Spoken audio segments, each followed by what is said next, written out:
We are at the Woodlands Waterway Marriott in Houston, Texas.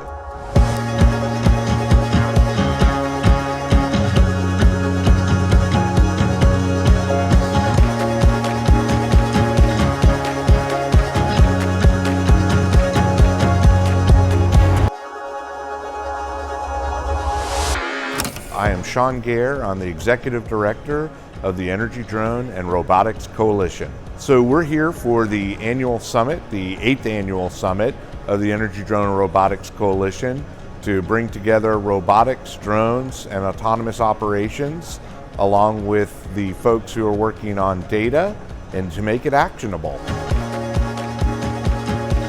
We have a couple really interesting themes that are going on this year.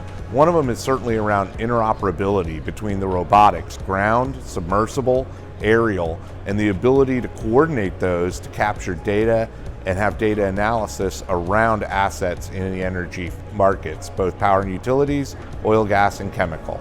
Another area that I think is very interesting this year certainly has correspondence to the overall ability of AI and ML enablement around the technology, which is very exciting for technology as far as drones and robotics and how they're utilized in the field, as well as the data they capture and how it's analyzed.